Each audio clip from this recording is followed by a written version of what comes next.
2025 সনে। তো সেই 10 তারিখে আমাদের অভিশপ্ত শাহবাগে আপনার যাকে বলা হয় সেখানে আওয়ামী লীগ নিষিদ্ধ করার জন্য, গোলাম আজমের বাংলাদেশ প্রতিষ্ঠা করার জন্য একটা বিশাল কিছু একটা হচ্ছে। একটা কলঙ্কিত শাসন, মানে গণতন্ত্রের মোড়কে একটা কলঙ্কিত শাসন শেখ হাসিনা করে গেছেন। বাবার আপনার কাছে মিস্টার গোলাম মাওলা রনি, শাহবাগ 2013, শাহবাগ 2025। না, এই 2025 সনের শাহবাগ, তারপরে 2013 সনের শাহবাগ, তো এই ঘটনার সঙ্গে ধরেন আপনি, আমি, উনি, আমরা সবাই মোরলেস জড়িত।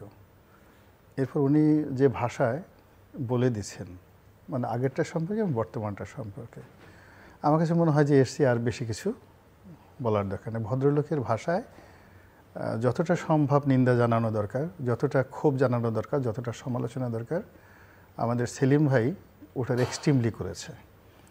এখন আমাকে যদি এর উপরে কোনো কিছু করতে হয় তাহলে গুঁতা দিতে হবে, খোঁচা দিতে হবে, এছাড়া কোনো উপায় নেই। ফলে আমি দুর্বল মানুষ, ওই দিকে আর যাবো না।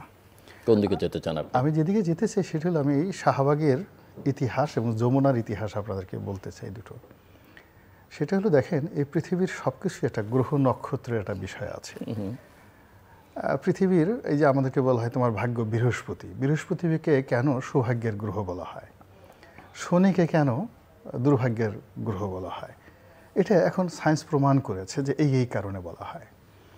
ধরুন এই যে 2025 সনের এই মে মাসে যুদ্ধ হবে ভারত পাকিস্তান, আজ থেকে 10 বছর আগে বিবিসি ওটা প্রিডিক্ট করে বলে দিয়েছে 2025 সনেই যুদ্ধটা হবে, এবং হয়ে গেছে।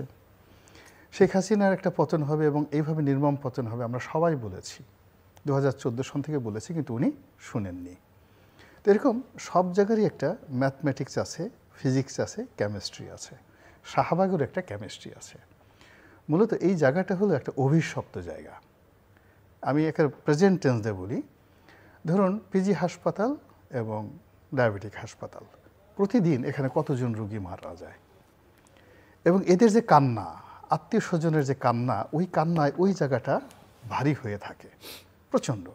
কত মানুষ অসুস্থ, এখান থেকে মানুষের জন্য মানুষের বেদনার, অর্থাৎ বর্তমান ঢাকা শহরের মানুষের যে বেদনা, মন মস্তিষ্কের বেদনার সর্বোচ্চ ওয়েব যদি এই বাতাসে ভাসতে থাকে, ওটা শাহবাগে। এই গেল এক। 2 নম্বর হলো, এটা যদি আদিকাল ধরেন, ওটা ছিল নবাবদের বাগান বাড়ি। শাহবাগ মানে শাহাদের বাগান বাড়ি, বাগান। ওখান থেকে একটু সামনে আগালে মধুর ক্যান্টিন, ওখানে একটা যাকে বলে বাইজিখানা ছিল। রাজাদের যে কোনো মেয়েদের ধরে নিয়ে আসা হতো, তারপর শেষে সেখানে বলে নাচতো, মদ খেত, গান বাজনা করতো। ফলে ওখানে মদ খাওয়ার জন্য, গান বাজনা করার জন্য, নেশা করার জন্য ওই জায়গার মাটির মধ্যে যেটা রিদম আছে, ওখানে নামাজ কালাম জিকির আজকারের মধ্যে আসলে ওই রিদমটা আপনি পাবেন না। একদিকে এই হাসপাতাল প্রতিষ্ঠা করার জন্য ওখানে কান্না। এখন দেখেন ওই যে ওইরকম একটা জায়গাতে একটা কান্নার জন্য 2টা হাসপাতাল হলো কেন? পাশে আবার ঢাকা মেডিকেল, সবই তো শাহবাগ এলাকার মধ্যে। এটা তো অন্য জায়গাতে হতে পারতো। আপনি গিয়ে দেখেন, এটা হলো ওই জায়গাটার একটা অভিশপ্ত। এখন দেখেন 2013 সনের ইতিহাস যখন আপনি বললেন, এর আগে আমরা ওটা নিয়ে এত দেখেন, আমরা যখন আমরা যখন আজকের কাগজে চাকরি করতাম, তখন ওই এলাকায় অনেক ভ্রাম্যমান পতিতা ছিল, পুরো ওই এলাকার পাশ দিয়ে ঘুরতে সারতো, এবং ওগুলো নিয়ে আমরা অনেক মজা করতাম। কিন্তু দেখা গেল যে এই 2013 সনে আসলো ভালো ভালো ছেলেরা, মেয়েরা, কয়েকদিন পরে এদের বিরুদ্ধে বদনাম হয়ে গেল যারা গাঁজা খায়। এরা ওখানে সন্ধ্যার পরে গিয়ে আরও কী করে, ছেলে মেয়ে একসাথে বসে বসে কী করে, গাঁজার গন্ধে চারিদিকে টিকা যায় না। এরপর কি হলো, দেখে যে তাদের একটা সৎ উদ্দেশ্য, মহৎ উদ্দেশ্য, এটা পুরো গাজার মধ্যে, বিরিয়ানির মধ্যে একাকার হয়ে গেল। এটা হলো এই মানে জায়গার অভিশাপের একটা লক্ষণ। এখন এই জায়গার মধ্যে এনসিপি কেন ঢুকলো? এদের তো সবাই পণ্ডিত ব্যক্তি। আর এই জায়গার মধ্যে জামাত কেন ঢুকলো? এরকম একটা অভিশপ্ত জায়গায় রাস্তা বন্ধ করে তারা জামাতে নামাজ পড়ছে। এটার প্রতিক্রিয়া যে কি হতে পারে, আইদার তারা মানে কি বলবো, ওখানকার যত গাঁজাখোর আছে বাংলাদেশে এখন সরোয়ার্দী উদ্যানকে ঘিরে এখন পর্যন্ত যে গাঁজাখোর আছে, বা ওখানে আশেপাশে তারা সন্দেহ সৃষ্টি করবে যে ওই আশেপাশের যে হাহাকারগুলো, ওই আগের যে বাইজির অভিশাপগুলো, ওই যে ওখানে যে সবাই গাঁজা খায়, মদ খায়, এইগুলো না জানি এখানে চলে আসে, এরকম একটা ঝুঁকির মধ্যে তারা এখানে পড়ে গেছে। এগুলোকে বলা হয় ক্যারেক্টার অ্যাসাসিনেশন। এই ক্যারেক্টার অ্যাসাসিনেশনের মধ্যে যদি তারা পড়ে যায়, আপনি চিন্তা করুন, এর মধ্যে পড়ে পিনাকি বাংলাদেশে পালিয়ে যেতে বাধ্য হয়েছে এজ এ শাহবাগী। এখন পিনাকি জাতীয় মানে কি বলবো, বাংলাদেশের অনেকের পীর, মানে আলেম, মানে কি হজরতুল আল্লাম, সবার মানে হজরতুল আল্লাম বা আলা হজরত, মানে যারা ইসলামপন্থী লোকজন, উনি যদি আলহামদুলিল্লাহ বলেন অনেকের কান্না এসে যায়, আবেগে কান্না এসে যায়। তো এরকম, তো ওনার মতো মানুষ, শিক্ষিত সজ্জন ব্যক্তি, এই শাহবাগী যে তকমা, এই শাহবাগী তকমা নিয়ে উনি বাংলাদেশে থাকতে পারেননি। একইভাবে আপনি দেখেন শাহবাগে আরও মেধাবী, আরিফ জেফতিকের মতো মেধাবী মানুষ, তারপর শেষে অনেক ভালো ভালো লেখকনা ছিল ওই সময়টাতে। মানে এখন যারা রাজনীতিতে ওখানে গেছে, এদের সাথে অন্তত 100 Times in terms of education, family background, social stability, তারা কিন্তু গণজাগরণ মঞ্চের সাথে ছিল, ইনক্লুডিং ডাক্তার ইমরানের সরকার। ভালো ফ্যামিলি, আমাদের নাইশোর মেয়ের জামাই। কিন্তু কি হলো, ওই অভিশপ্ত জায়গায় পাড়া দেওয়ার সঙ্গে সঙ্গে ওদের যৌবন শেষ, জীবন শেষ, এবং দেশ ত্যাগ করতে হয়েছে। এবং এখন সবার ডায়াবেটিস, ব্রঙ্কাইটিস, নিউমোনিয়া থেকে শুরু করে সবারই এক একটা করে উপাধি হয়ে গেছে। এমন উপাধি, কে 3 ইঞ্চি, কে 4 ইঞ্চি, এগুলো শোনা যায়, বলা যায়, বলেন তো অবস্থা, এরকম একটা অবস্থা হয়ে গেছে। এখন আমাদের এই সোনার ছেলেরা, বিপ্লবের সোনার ছেলেরা এই জায়গার মধ্যে পা দিয়েছে। আমি এখন দোয়া করব না কি করব, তার জন্য আমি শুধু ইতিহাসটা বললাম। এই গেল এটার অবস্থা। তেমনি আমার খুব মায়া লাগতেছে ডক্টর মোহাম্মদ ইউনূস সাহেবের জন্য। উনি এখন যমুনার বাসিন্দা। এই ভবনটা একটা অভিশপ্ত ভবন। যমুনার কথা শুনলেই আমার কাছে মনে হয় ওই যে হুমায়ুন আহমেদের যে গান, হ্যাঁ, আমার যমুনার জল দেখতে কালো, স্নান করিতে লাগে ভালো। তো এই হলো যমুনা। অন্যান্য নদীর তুলনায় যমুনা ইজ এ ডেঞ্জারাস নদী। এবং এখানে বাংলাদেশের ধরেন যে যমুনা, এটা তো অরিজিনাল যমুনা না। অরিজিনাল যমুনা যেটা, সেটা হলো আগ্রার তীরে। তো যেখানে আগ্রার তীরে আগ্রা ফোর্ট হয়েছে, তাজমহল হয়েছে, এবং ওই জায়গাটাতে সিপাহী বিপ্লব থেকে শুরু করে যা কিছু যে রক্তগঙ্গা বয়ে গেছে যমুনাতে, এই রক্তগঙ্গা ভাগীর, দেখেন বেচারার জীবনটা শেষ। একেবারে ভদ্রলোক মানুষ, সুখে কি অবস্থা হয়ে গেছে। মানে এর জীবন, এর সে যদি বলা হয় তাকে 10 বার গলায় দড়ি দিতে বলা হতো, সে এখন যমুনাতে আর কখনো সে ঢুকবে না। এই ডক্টর মোহাম্মদ ইউনূস সাহেবেরই বন্ধু মানুষ, আইসে সে এখানে বসবাস করলো।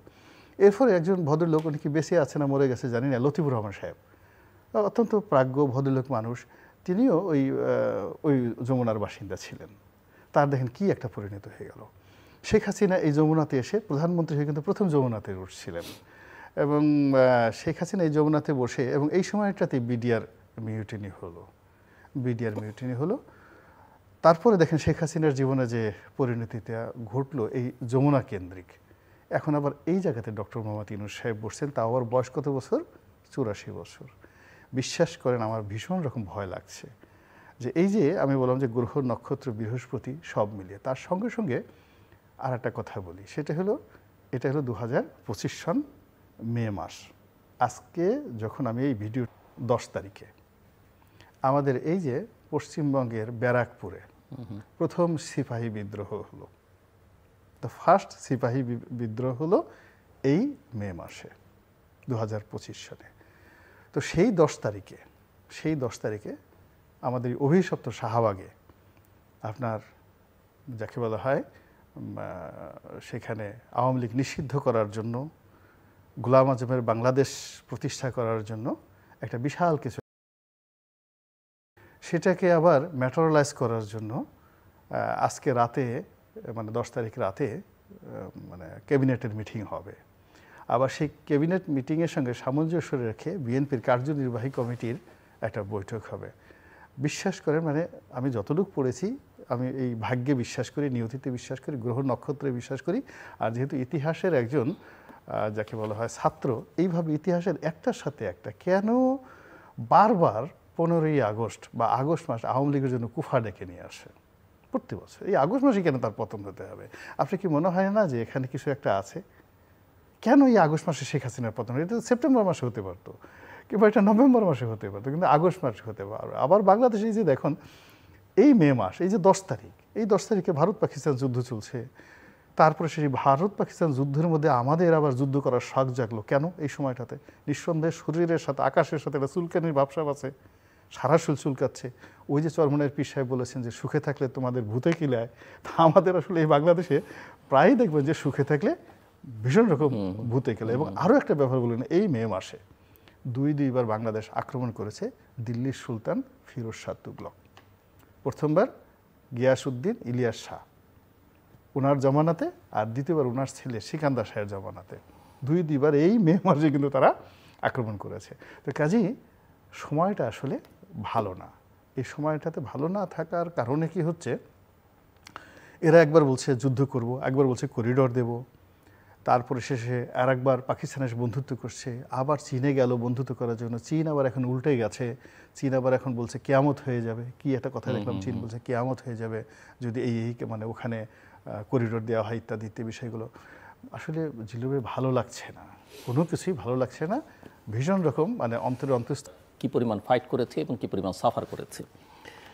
তারা কি মনে করছেন যে এই দল নিষিদ্ধ করলেই এই দলের যারা এখনও তো দেশে তাদের সমর্থক, নেতাকর্মী, সাধারণ সমর্থক আছে, তারা তাদের দলগুলোতে ঢুকে পড়বেন এবং তাদের দলগুলো শক্তিশালী হয়ে যাবে, যেহেতু একাধিক দলের পেছনে আছে? ব্যাপারটা কি এই রকম কি না?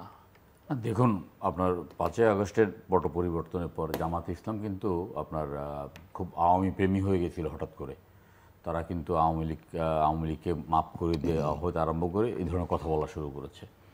আমি আমার নির্বাচন এই আলোচনাটা এই কারণে করলাম যে এই যে বিচার, আওয়ামী লীগ নিষিদ্ধ করা, যেসব দাবি, সংস্কার, অনেকটাই হচ্ছে নির্বাচনকে বিলম্বিত করবার বলে অনেকে মনে করেন। অবশ্য আপনারা যারা নির্বাচন চান তাদের বিরুদ্ধে অভিযোগ যে আপনারা দ্রুত ক্ষমতায় গিয়ে লুটপাট করবার জন্য নির্বাচন দাবি করছেন। কিন্তু অন্যদিক থেকে এই অভিযোগটা আছে যে তারা আসলে আবার বিলম্বিত করতে চাইছে তাদের শক্তি সঞ্চয়ের একটা প্রক্রিয়া হিসেবে। তো এই আওয়ামী নিষিদ্ধকরণ ও শক্তি সঞ্চয়ের প্রকল্পের অংশ কিনা? আওয়ামী নিষিদ্ধকরণ এটাও আপনার তাদের শক্তি সঞ্চয়ের একটা প্রকল্পই হতে পারে। কারণ আওয়ামী লীগকে প্রথমেই ক্ষমা করে দিয়েছিল জামাতে ইসলাম, এবং জামাতে ইসলাম আওয়ামী লীগের বন্ধু সাজার চেষ্টা করেছে, এবং আপনার তারা মানে হিন্দুদের মন্দির পাহারা দেওয়া হতে আরম্ভ করে এমন অনেক কিছু কাজ করা শুরু করেছে যাতে আওয়ামী লীগের সিম্পিতি তাদের প্রতি যায়। তো গ্রামগঞ্জে কিন্তু আওয়ামী লীগের লোকদেরকে কিন্তু তারা তাদের সদস্যে অন্তর্ভুক্ত করছে, বা এনসিপিও মনে করছে কিছু আওয়ামী লীগকে পাওয়া যাবে। এবং দেখছি এনসিপির পিছনে মূলত জামাত, আর জামাত টার্গেট করছে আওয়ামী লীগের একটা অংশকে, গ্রামগঞ্জে মহিলাদেরকে, পুরুষদেরকে। তারা এটার একটা হঠাৎ করে এখন মনে করতে পারে, তখন মনে করে একবার চুপ হয়ে গিয়েছিল। কারণ আপনার মনে আছে যে ক্যাবিনেটে যখন আপনার এই আন্তর্জাতিক অপরাধ ট্রাইব্যুনালের আইনের মধ্যে রাজনৈতিক দল নিষিদ্ধকরণের যে প্রস্তাবটা উঠছিল, আপনার ক্যাবিনেট থেকে সেটা আবার ফেরত চলে আসছে। হাসান আবদুল্লাহ এবং সার্জি যখন আপনার আওয়ামী লীগকে নিষিদ্ধকরণের জন্য রিট করেছে, রিট থেকে আবার তার প্রত্যাহার করে নিয়েছে।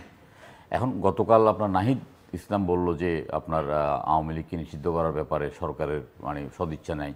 তো তাইলে 8 মাস পর্যন্ত তো সেই ক্যাবিনেটে ছিল, এবং ক্যাবিনেটে থাকা অবস্থায় তাইলে কাজটা তারা করতে পারেনি কেন, বা পদক্ষেপ নেয়নি কেন? নিদেন পক্ষে আওয়ামী লীগকে আপনার নির্বাচন কমিশনের নিবন্ধন বাতিল করতে পারতো প্রথমেই, এবং একটা আইনি প্রক্রিয়া শুরু করতে পারতো, সেটাও করে নাই। এছাড়া আমরা ধরেন উপদেষ্টাদেরকে জানি যে তারা একটা গোপনীয়তা শপথ নেয়, প্রথমে একটা শপথ নেয়, তারপর রাগ অনুরাগে বশবর্তী কিছু করবে না, আরেকটা শপথ নেয় গোপনীয়তার শপথ। তারা এখন তাদের গোপনীয়তাও তারা প্রকাশ করে দিচ্ছে। একটা মানে একটা শিশুসুলভ আচরণ অনেকের মধ্যে পাওয়া যাচ্ছে আর কি। হাসনাত কালকার একটা কথা বলেছে যে আমাকে যদি চাপে পড়ে বা অন্য কোনো কারণে যদি আমি অন্য কোনো রকমের বক্তব্য দিই, আপনারা আন্দোলন চালিয়ে যাবেন, মানে আন্দোলন প্রত্যাহারের বক্তব্য যদি সে দেয় তাহলেও আন্দোলন চালিয়ে যেতে। না, এটা তো এখন তাদের সরকার, এটা তারা ধরেন আপনার ওই ডিবি অফিসের এক ডলা খেয়ে আন্দোলন প্রত্যাহার করে নিয়েছে। এইরকম ডলা আমাদের বিএনপি বা আমরা যারা সমমান, আমরা বহু ডলা খেয়েছি। বহু ডলা খাওয়ার পরেও কিন্তু আমরা কিন্তু আন্দোলন বা বিএনপির থেকে সরে দাঁড়াই নেই, কিন্তু তারা এক ডলা খেয়েই কিন্তু আন্দোলনটা প্রত্যাহার করে নিয়েছে, এটা আপনার নিঃসন্দেহে মনে আছে। এখন হাসান আবদুল্লাহ এই কথাটাও একটা মানে সারমর্ম থাকতে পারে যে হয়তো সরকার, যেমন আজকে তারা ক্যাবিনেটে বসে বসে তারা বলতে মানে কিছু একটা বলার চেষ্টা করছে যে তারা চিন্তা করছে কী করবে। গতকালকে শুনলাম যে আপনার নাহিদ বলল যে স্বেচ্ছাসেবক লীগ এবং যুবলীগ নিষিদ্ধ করবে, এরপর আওয়ামী লীগ নিষিদ্ধ করবে। দেখুন, আওয়ামী লীগকে নিষিদ্ধ করার প্রশ্নে বা আওয়ামী লীগকে আপনার রাজনীতি স্পেস দেওয়ার বিপক্ষে আমার অবস্থান শক্ত। কারণ আওয়ামী লীগ একটা অভিশপ্ত রাজনৈতিক দল। আওয়ামী লীগ গণতন্ত্রের ভাষা বুঝে না, আওয়ামী লীগ গণতন্ত্র চর্চা করে না। আওয়ামী লীগ যখন 72 সালে প্রথম আসলো, সর্বদলীয় সরকার গঠন না করে তারা একদলীয় সরকার ব্যবস্থা গঠন করলো প্রথমেই। পরবর্তীকালে 75 সালে সমস্ত দল এবং সংবাদপত্র বাতিল করে দিয়ে এক দল এক নেতা করেছে, রাজনৈতিক পট পরিবর্তন সমস্ত পদ্ধতি বন্ধ করে দিয়েছে। আর শেখ হাসিনার আপনার 15 বছরের শাসন তো সারা পৃথিবী, এবং জুলাই এবং আগস্টে যেই মানে তিনি যেভাবে হত্যা করেছেন, খুন করেছেন, রাষ্ট্রকে আপনার সমস্ত বাহিনীগুলোকে লেলিয়ে দিয়েছেন, রাষ্ট্রের প্রতিটা অর্গানকে তিনি একদম ধ্বংস, এবং জুলাই এবং আগস্টে যেই মানে তিনি যেভাবে হত্যা করেছেন, খুন করেছেন, রাষ্ট্রকে আপনার সমস্ত বাহিনীগুলোকে লেলিয়ে দিয়েছেন, রাষ্ট্রের প্রতিটা অর্গানকে তিনি একদম ধ্বংস করে দিয়েছেন, মানে মানুষের নীতি এবং নৈতিকতাকে একদম শূন্যর কাতারে নিয়ে এসেছেন। 75 সালে যখন বাকশাল গঠিত হয় তখন কিন্তু এমএজি ওসমানী এবং মইনুল হোসেন এই দুজন কিন্তু আপনার পদত্যাগ করেছেন, তারা আর অন্যরা না পারলেও তারা করেছেন। কিন্তু নূর আলম সিদ্দিক একটা দীর্ঘ 3.5 ঘন্টার বক্তৃতা দিয়েছেন। নূর আলম সিদ্দিকী 3.5 ঘন্টার বক্তৃতা করেছেন, শাহ মোয়াজ্জেম হোসেন সাহেবরাও বক্তব্য করেছেন, মিজানুর রহমান চৌধুরীরা বক্তব্য রেখেছেন এর বিরুদ্ধে, কিন্তু তারা শেষ পর্যন্ত রয়ে গেছেন সেখানে, কিন্তু এনারা পদত্যাগ করে সরে এসেছেন। আমরা 15 বছরে কিন্তু কাউকে এই নূর আলম সিদ্দিকীর মতো কাউকে বক্তব্য দিতে আমরা শুনি নাই, আর মইনুল হোসেনের মতো পদত্যাগ করতে শুনি নাই। এমনকি এই যে 18 সালের নির্বাচনটাকে যে এইভাবে গণধর্ষণ করা হয়েছে, দায়িত্ব নিয়ে একজন কর্মকর্তা পদত্যাগ করেন না, সেটা ডিসি হোক, এসপি হোক, আইজি হোক, ডিআইজি হোক, সেনাবাহিনী কর্মকর্তা হোক, অথবা একজন উপজেলা কর্মকর্তা হোক, একজনও করে নাই। অর্থাৎ একটা বিচারহীনতা সংস্কৃতি, একটা মানুষের মনোজগতের একেবারে গোলামির জিঞ্জির পরিয়ে দেওয়ার সংস্কৃতি, এটা আওয়ামী লীগ চালু করেছে। আওয়ামী লীগের সর্বোচ্চ শাস্তি হওয়া দরকার এটা মনে করি, কিন্তু একটা নির্বাহী আদেশে আওয়ামী লীগকে নিষিদ্ধকরণ, আমরা এটার বিপক্ষে। আওয়ামী লীগের যারা মানে শাস্তি পাওয়া, তারা শাস্তি পেতে হবে, যারা লুণ্ঠন করেছে তার সেটা তো হচ্ছে না, সেটা হচ্ছে না, সেটা কোথাও হয়নি এখন পর্যন্ত, কিন্তু দৃশ্যমান গত 8 মাসে কিছুই হয়নি। এটা না হওয়ার একমাত্র কারণ হলো যে এই উপদেষ্টা, যেই মানে ছাত্রদের দ্বারা নিয়োজিত উপদেষ্টা, প্রধান উপদেষ্টা এবং তার আপনার উপদেষ্টা মণ্ডলী, তারা তাদের ক্ষমতাকে দীর্ঘায়িত করতে চায়, তারা তাদের নিয়োগকর্তাদেরকে ক্ষমতা বসাতে চায়, এবং নিয়োগকর্তাদেরকে ক্ষমতা বসানোর জন্য তাদের যে সময়টা প্রয়োজন, তারা সেই সময়টা ক্ষেপণ করার চেষ্টা করছে আর কি। এখন গোলাম মাওলা হয়তো খুব রসিয়ে রসিয়ে কথা বলেন। ধরেন আমি একটু একটা উদাহরণ দিই, একজন আরেকজন থেকে টাকা পাবেন আর কি, তো টাকা পাবেন বলতেছে আমার টাকাটা ফেরত দাও, বলে আমি একটা ব্যবস্থা করতেছি, আবার বলে আমার টাকাটা ফেরত দাও, একটা ব্যবস্থা করতেছি, তারপর আরেকবার যাওয়ার পরে বলে যে আসো আমি তোমাকে কী ব্যবস্থা করতেছি তোমাকে দেখাচ্ছি। তো দেখা হলো যে একটা বাঁশ ঝাড় উনি লাগিয়েছেন, তো বলে যে দেখো ব্যবস্থা করতে হবে, এটা কী ব্যবস্থা, এই যে এই বাঁশ গাছ আস্তে আস্তে বড় হবে, অনেক বড় হবে, আশেপাশে যে তুলো গাছগুলো দেখতেছো না, বিভিন্ন প্রতিবেশী তুলো গাছগুলো, তখন তুলো গাছগুলো যখন তুলা ফুটে যাবে, এই বাঁশে ঝাড়ে এসে লাগবে, সেখান থেকে আমি নামিয়ে নেব, নিয়ে বাজারে বিক্রি করে তোমার টাকা পরিশোধ করব।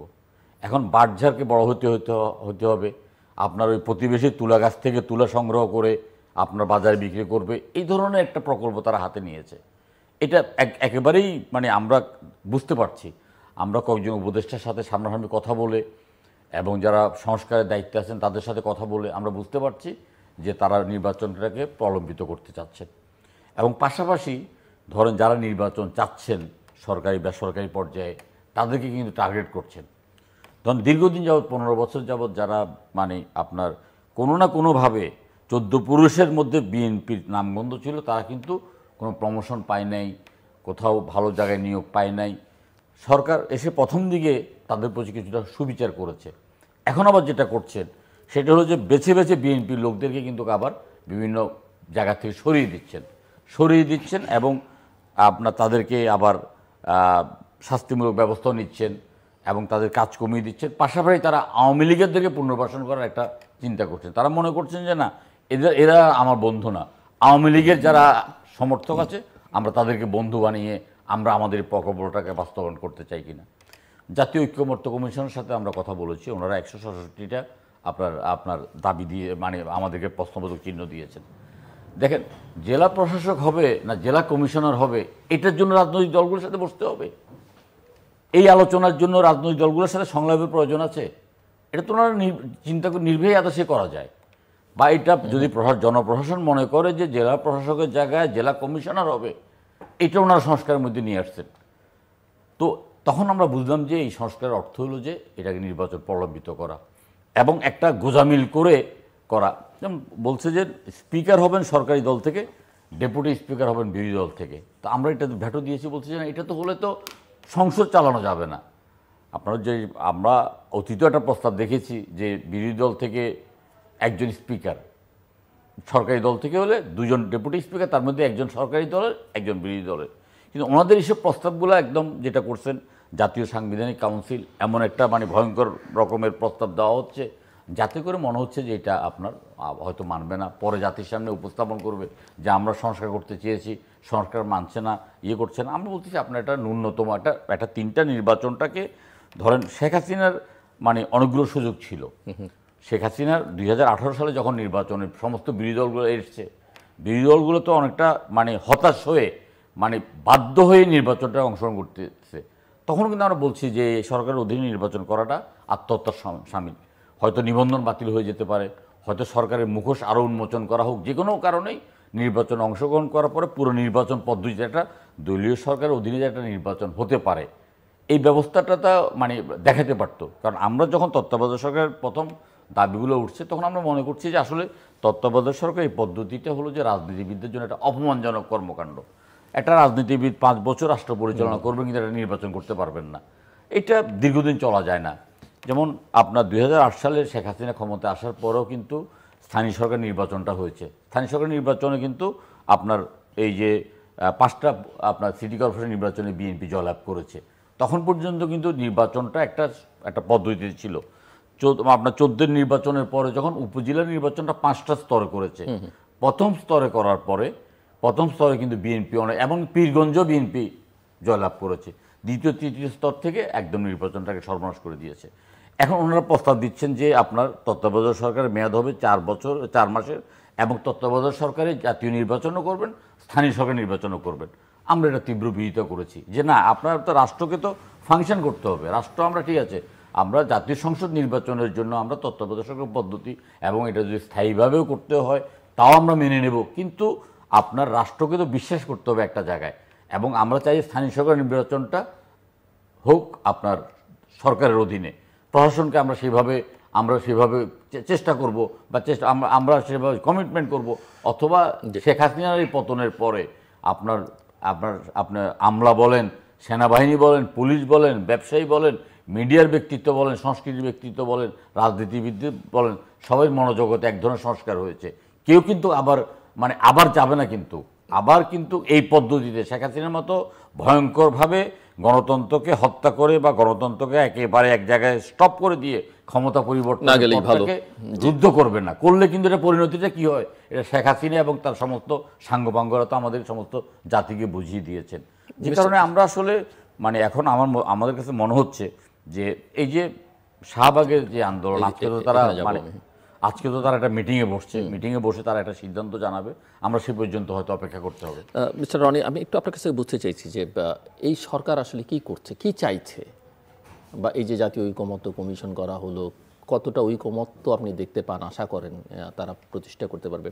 আর এই যে যেই অভিযোগ যে এনসিপি আর সরকার এক সূত্রে গাঁথা, সরকারকে রক্ষা করার কাজ করছে এনসিপিকে প্রমোট করা বা ভবিষ্যতে একটা জায়গা করে দেওয়ার কাজ করছে সরকার। মাঝখানে আবার জামাত এনসিপির সম্পর্ক, জামাত সরকারের সঙ্গে এক ধরনের পেছন থেকে সহায়তা দেয়া। আপনি কি বুঝতে পারেন আর কি? আমার কাছে প্রথম যেটা মনে হচ্ছে যে এই সরকার একজন মানুষকে যদি হঠাৎ করে চাঁদের দেশে পাঠিয়ে দেওয়া হয়, অদ্ভুত একটা শিশুকে চাঁদের দেশে পাঠিয়ে দেওয়ার পর তার প্রথম যেটা সমস্যাটা হবে, সে অক্সিজেন পাবে না। এই সরকারের অক্সিজেন নেই। প্রথমত এই সরকারকে বেঁচে থাকার জন্য যে অক্সিজেন, সেটা হলো জনসমর্থন। সেই জনসমর্থনটা এই সরকারের নেই, অক্সিজেন নেই। 2 নম্বর হলো যে চাঁদের দেশে যদি আপনাকে পাঠিয়ে দেওয়া হয়, আপনি ওজনটা হারিয়ে ফেলবেন। আপনি একটা লাফ দিবেন, লাফ দেওয়ার পরে 20-30 হাত উপরে উঠে যাবেন। তখন আপনার কাছে মনে হবে যে ইউ আর সুপারম্যান, আপনি লাফ দিয়ে এত উপরে উঠতে পারেন। কিন্তু আপনি যে মাধ্যাকর্ষণ শক্তির বলয়ের বাইরে গিয়ে নিজের ওজন হারিয়ে ফেলেছেন, ইউ আর নো বডি, ওখানে আপনার কোনো ওজন নেই।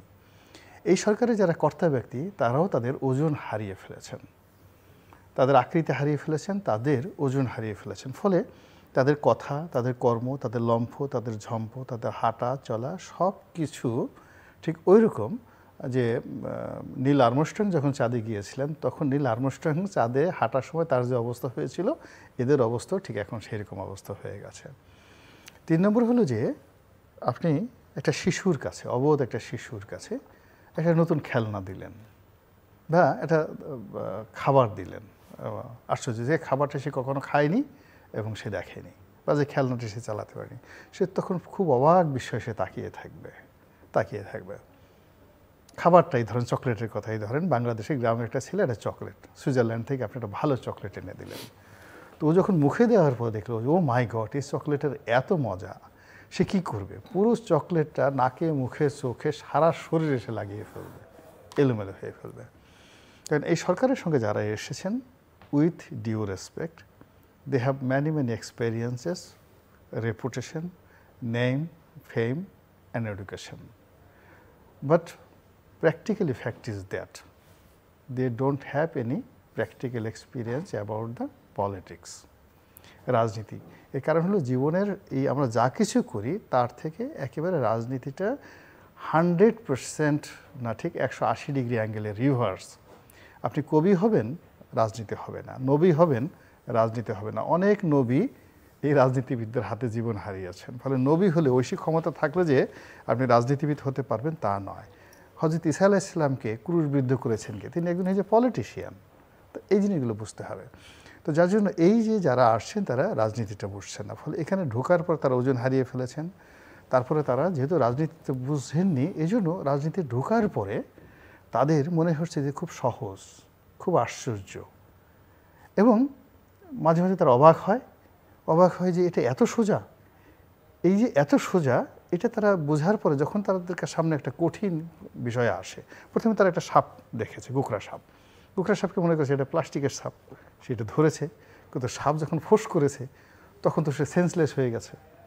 তো এইরকম তারা এই বর্তমান যে রাজনৈতিক যে বিরোধগুলো হচ্ছে, সমস্যাগুলো হচ্ছে, এইগুলোকে প্রথমে তারা ডাল ভাত মনে করেছিল, আর এখন সমস্যার কারণে তারা ভয় পেয়ে গেছে। এবং তাদের ভয় পাওয়ার যথেষ্ট কারণ আছে। আপনি তো জানেন যে দীর্ঘদিন যখন মানুষ ভয় পায় তাদের কিডনিতে কিছু সমস্যা হয়, হার্টের বাল্ব ঠিকমতো কাজ করে না, শরীরে কিছু স্নায়বিক দুর্বলতা দেয়, মাঝে মধ্যে তাদের ঘাম বের হয়ে যায়, তাদের যে প্রাকৃতিক কর্মকাণ্ড, কোষ্ঠকাঠিন্য, এটাও খুব প্রবল আকার ধারণ করে ভয় পেলে। এখন এই যে আমাদের এই সমাজে শেখ হাসিনার জমানাতে এই আমাদের একটা বিরাট অংশ আমরা এই ভয় পেতে পেতে অভ্যস্ত হয়ে গেছি, ট্রমাটাইজড। আমরা খুব ভালো করে জানি পালাতে হয় কি করে, আমরা জানি কি করে কান্নাকাটি করতে হয়, এবং অনেক লোক আছে স্ত্রীর গলা ধরে কত কান্নাকাটি করেছেন এই সময়টাতে। হঠাৎ করে এই সময় তারা অনেকে রয়্যাল বেঙ্গল টাইগার হয়ে গেছেন।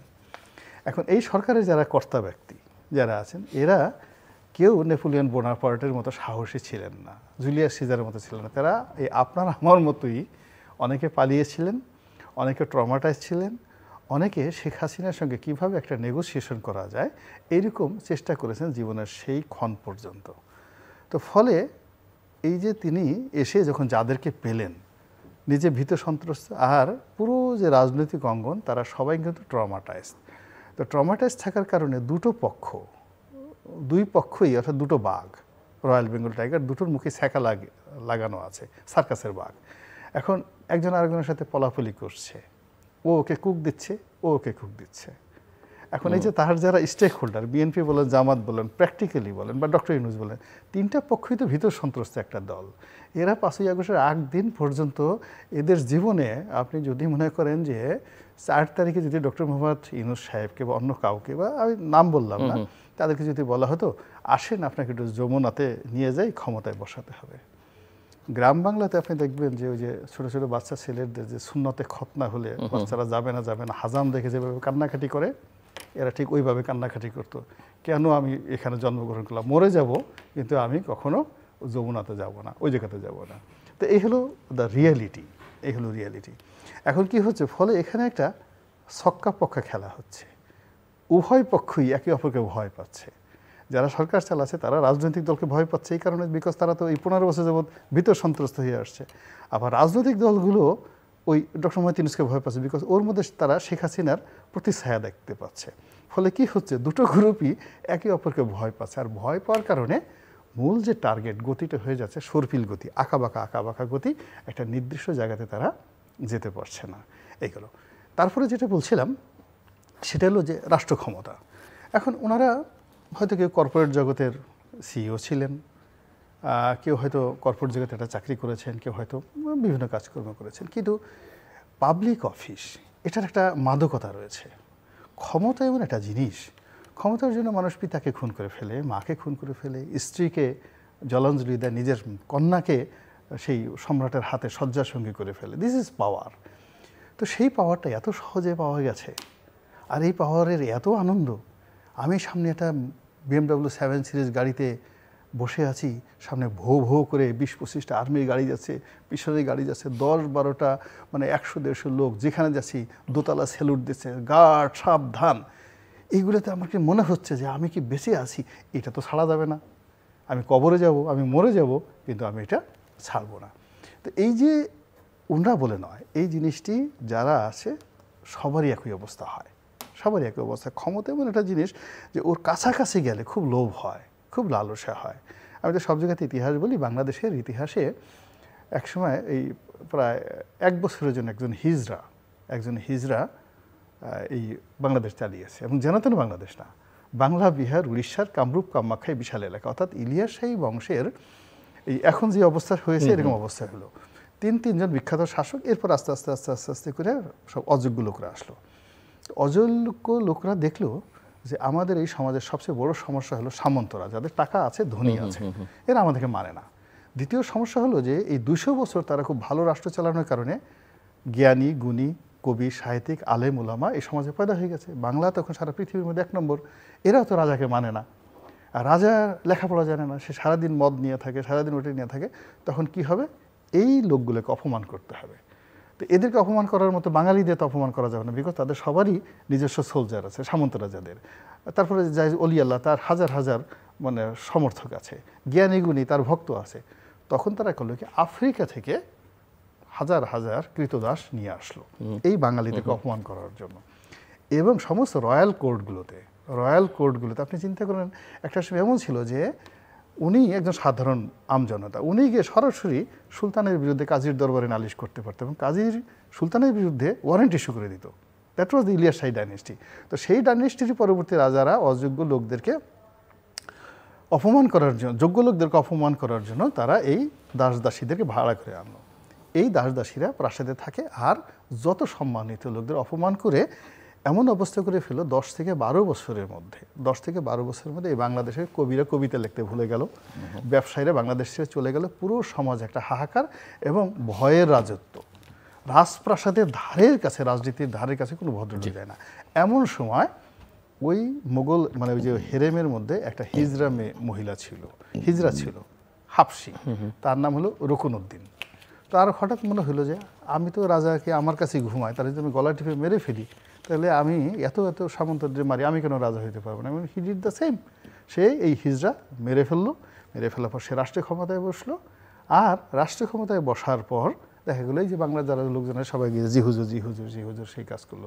This is politics. তো ওনারা যেই জায়গাতে বসে আছে, একটু ইতিহাস নাড়াচাড়া করলেই বুঝতে পারবো কোন জায়গাতে আছে। জি, আমরা শেষের দিকে final round, closing remarks, Sadat Hossain Salim.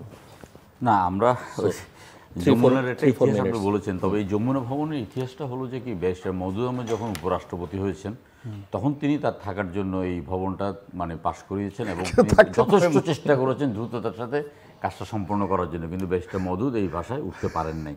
এটারও যমুনার একটা ইতিহাস আছে।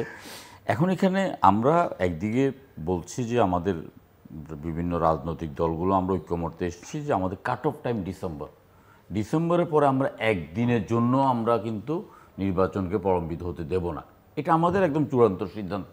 এই ব্যাপারে যদি আমাদেরকে মাঠে নামতে হয় আমরা মাঠে নামবো, এই জন্য যদি আবার লড়াই দিতে হয় লড়াই করব। কিন্তু কিছু রাজনৈতিক দল, মানে সেখানে কিংস পার্টি বলেন অথবা কিংস পার্টির সহযোগী দল বলেন, তারা কিন্তু চাচ্ছে যে এই নির্বাচনটাকে প্রলম্বিত করার জন্য এমন কিছু দাবি তারা সামনে নিয়ে আসতেছেন যাতে করে মানে অটোমেটিকলি নির্বাচনটা প্রলম্বিত হয়ে যায়। ধরুন তাদের প্রস্তাব হলো যে 16 বছর ভোটার মানে অন্তর্ভুক্ত করতে হবে, আর আপনার জাতীয় ঐক্যমত্য কমিশন আমাদের কাছে প্রস্তাব করছে 17 বছর। তো আমরা এটাতে তো মানি নাই, কারণ এই 17 বছর করতে গেলে আবার নতুন করে ভোটার করতে গেলে আবার 1 বছর সময় লাগবে, এটাতে মানার কোনো কারণ নাই। এটা ওনারা বোঝানোর চেষ্টা করছেন এবং 21 বছরে মানে নির্বাচনে দাঁড়াতে পারবে, আমরা ওটারও বিরোধিতা করেছি। কিন্তু দেখলাম যে প্রফেসর আলী রিয়াজ এটার জন্য বার্গেনিং করছে যে 18 বছরে যদি ভোট দিতে পারে তাহলে 18 বছর দাঁড়াতে পারবে না কেন। 18 বছর ভোট দেওয়া এক জিনিস আর 18 বছর আইন প্রণয়ন করা এক জিনিস, এটা ওনাকে বুঝতে অক্ষম হচ্ছে।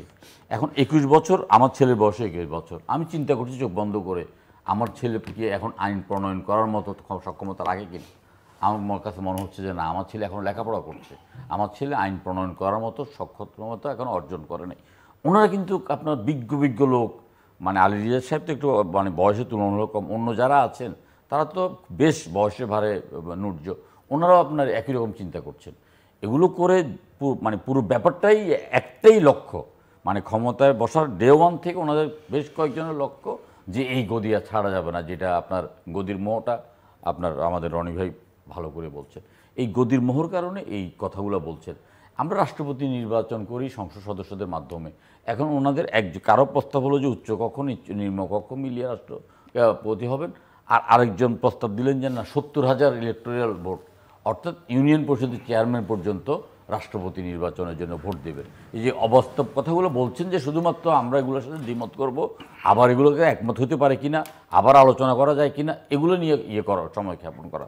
আমরা কিন্তু একদম চূড়ান্তভাবে আমরা আমাদের বিভিন্ন রাজনৈতিক দলগুলো আমরা রাজনীতি করছি তো আমরা রাষ্ট্রীয় ক্ষমতা যাওয়ার জন্য, অথবা রাষ্ট্রীয় ক্ষমতাকে আপনার রাজনীতিবিদদের হাতে তুলে দেওয়ার জন্যে, এদের দোষের কিছু নেই। কিন্তু একটা অংশ দেখলাম যে এটাকে মানে কেউ বলতে চায়, যেমন আপনার স্বরাষ্ট্রমন্ত্রী বলেই বসলেন যে আমাদেরকে 5 বছর দেখতে চায়।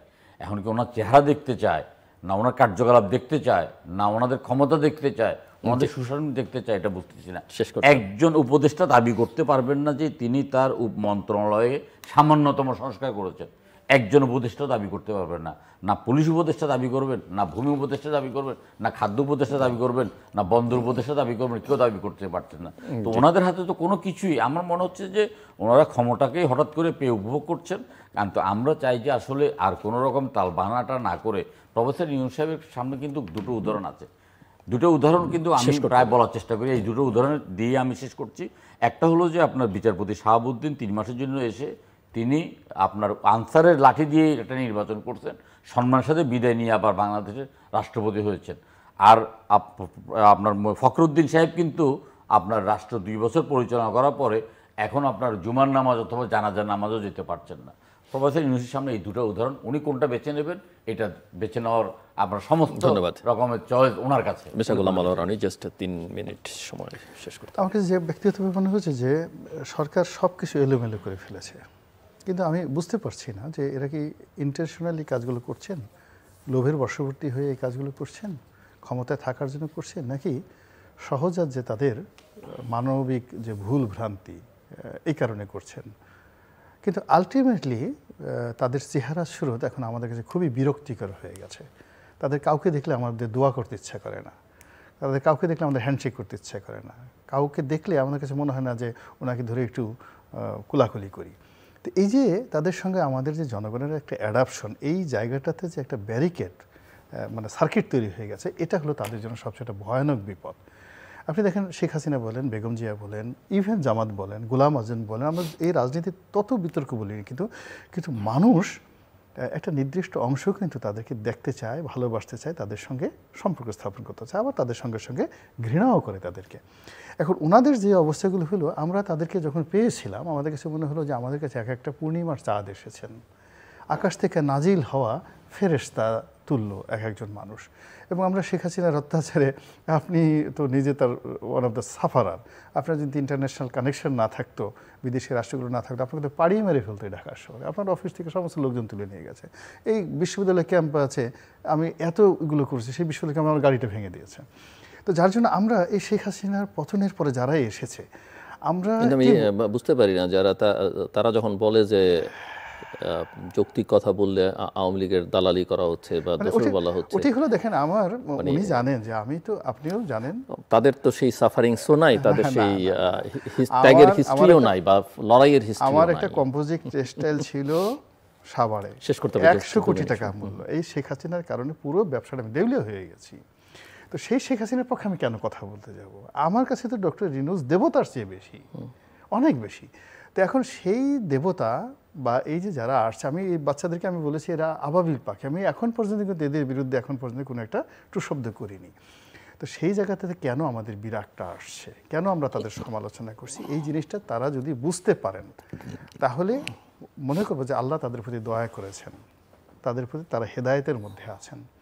আর যদি আমরা যে কথাগুলো বলি এই কথা শোনার পর তাদের খুব রাগ হয়, তাদের খুব ক্রোধ হয়, এবং তারা যদি একবার মনে করে যে এই গোলাম মোল্লা রনি, এই জিল্লুর রহমান, এই সাদাত হোসেন সেলিম, এদেরকে ঠেঙানোর জন্য আসলে শেখ হাসিনাই ভালো ছিল।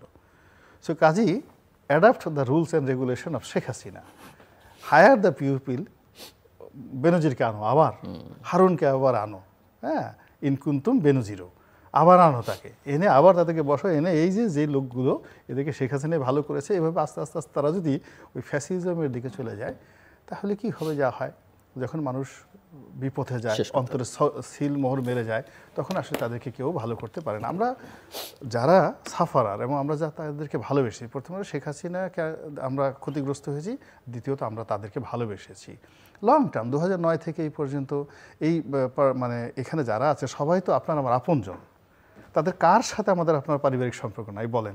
এখন উপদেষ্টা মণ্ডলীর মধ্যে আপনার এবং আমার পারিবারিক সম্পর্ক নাই কোন লোকটা আছে? আমরা কেন তাদের সমালোচনা করতে যাব বলেন তো? আজ পর্যন্ত কেউ বলতে পারবে আপনি বা আমি কোনো একটা অফিসে টেলিফোন করেছি, কোথাও গিয়েছি, কাউকে একটা কোনো কাজ করে আমি কেন তার সমালোচনা করব বলেন তো? আমি তো সেই আগস্ট মাসের 7 তারিখে বলছি আমি ইলেকশনই করব না। আগস্ট মাসের 7 তারিখে আমি স্ট্যাটাস দিয়ে বলছি আমি ইলেকশনই করবো না। আমি এখন যে কাজ করছি আমার কেন তার সাথে বিরোধ হবে? এটা তাদেরকে আগে বুঝতে হবে। ধন্যবাদ। দর্শক, অনুষ্ঠানের শেষ প্রান্তে আমরা সামাজিক যোগাযোগ মাধ্যম ফেসবুক, এক্স এবং ইউটিউবে তৃতীয় মাত্রা লাইভ স্ট্রিম হচ্ছে আপনারা দেখতে পারেন। টেলিভিশনের পর্দায় দেখতে না পারলে যে